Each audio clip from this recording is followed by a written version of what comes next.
Civil Aviation Minister Ram Mohan Naidu confirmed that Air India Boeing 787 crash in Ahmedabad killed at least 270, including 33 on the ground. The black box has been recovered and is being decoded. Multiple agencies probing the cause. Enhanced safety checks for all Air India Dreamliners has been ordered.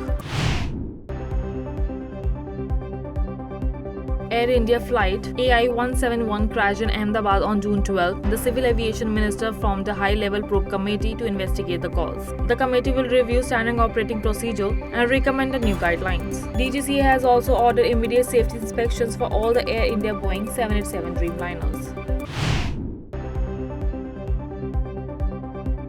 To confirm the identities who lost their lives in the Ahmedabad plane crash, families of the victim arrived at the BG Medical College to provide DNA samples. The treatment of the injured continued at civil hospital, including the only surviving passenger, who is an MBBS student. Out of 242 people on board, 241 have died in the tragic disaster.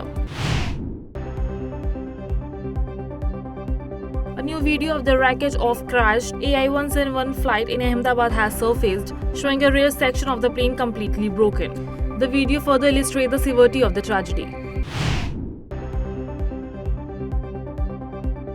The NIA has charged sheeted a 3 United Liberation Front of Assam militants of Assam for plotting the IED blast in Guwahati and other areas during Independence Day 2024. They are accused of conspiracy of harm national security. The charge sheet was filed in a special Guwahati court.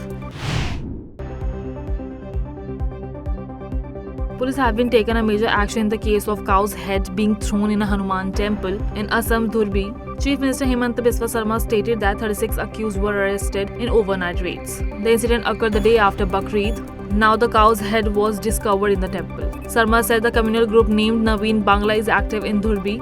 Earlier, police have been given a shoot-at-sight orders.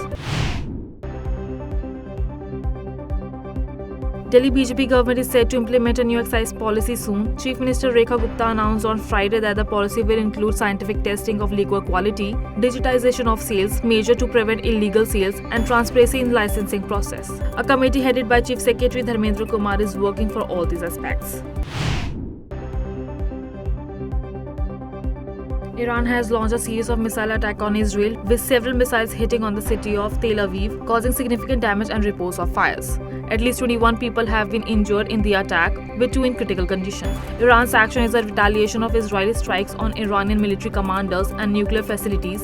Israel's missile defense system intercepted most of the missiles, but some managed to reach urban areas.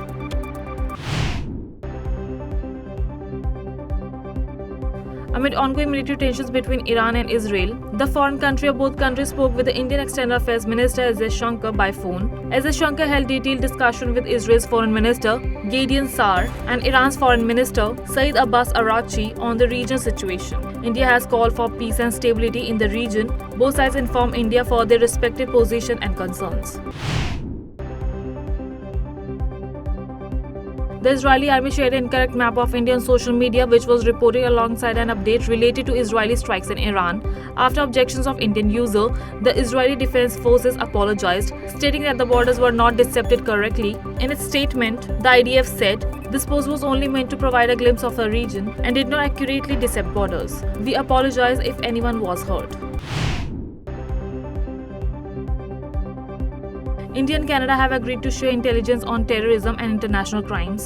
This deal is concerned a major diplomatic shift amid bilateral tensions that began in 2023. Under the agreement, agencies of both countries will exchange information related to the extremism, organized crimes and terrorism. Notably, Canada has prioritized cooperation with India despite opposition from pro-separatist groups.